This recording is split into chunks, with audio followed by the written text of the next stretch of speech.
NPS go back. नई pension नहीं चलेगी, नई पेंशन नहीं चलेगी, पुरानी पेंशन देना होगा, पुरानी पेंशन देना होगा। मजदूर एकता जिंदाबाद, यूआरएमयू जिंदाबाद, जम्मू ब्रांच जिंदाबाद, ब्रांच सेक्रेटरी जिंदाबाद, यूआरएमयू जिंदाबाद, एनएफआईआर जिंदाबाद, NPS go back, NPS go back. नई पेंशन नहीं, पुरानी पेंशन देना होगा, पुरानी पेंशन देना होगा। भारत सरकार होश में आओ, भारत सरकार होश में आओ। मजदूरों से मत टकराओ। एनएफआईआर जिंदाबाद। नई पेंशन नहीं चलेगी, नई पेंशन नहीं चलेगी, पुरानी पेंशन देना होगा, पुरानी पेंशन देना। Nilesh Kumar, branch president URMU Jammu branch.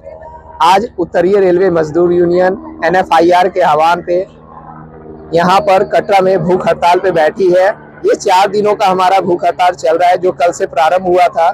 ये कंटिन्यू 4 दिन चल रहा है। ये इसलिए है, एक सिंगल डिमांड्स कि जो नई पेंशन योजना है उसे पूरी तरह से देश से समाप्त किया जाए। कर्मचारियों के लिए जो पुरानी पेंशन योजना है वही सही थी, युवाओं के लिए वही सही थी, और उसे फिर से लागू किया जाए। देखिए, सभी पूरे 95% कर्मचारियों ने वोटिंग किया है पूरे देश में। जो वोटिंग गई है 5% हो सकता है वो लीव पे हो, लेकिन 95% लोगों ने, यानी 100% देखा जाए कि लोगों ने वोटिंग किया है, कर्मचारियों ने वोटिंग किया है कि हम हड़ताल के पक्ष में है। यानी कि रेल का चक्का आगे चलकर जाम हो जाएगा 2024 लोकसभा इलेक्शन से पहले। यदि सरकार चाहती है कि चक्का जाम नहीं हो, किसी को कोई परेशानी नहीं हो, कर्मचारियों को कोई परेशानी नहीं हो, सरकार को कोई परेशानी नहीं हो, तो जल्द से जल्द हमें पुरानी पेंशन व्यवस्था में ले आए। क्योंकि नई पेंशन योजना में बहुत सारी खामियां हैं।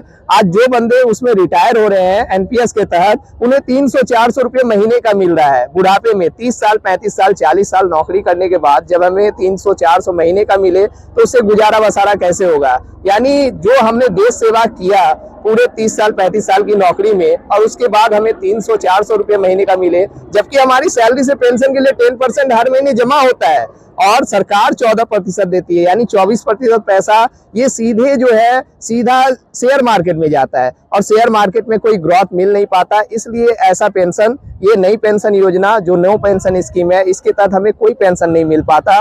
और आज सरकार को चाहिए इसे पूरी तरह से समाप्त करके पुरानी पेंशन व्यवस्था फिर से लागू कर दिया जाए।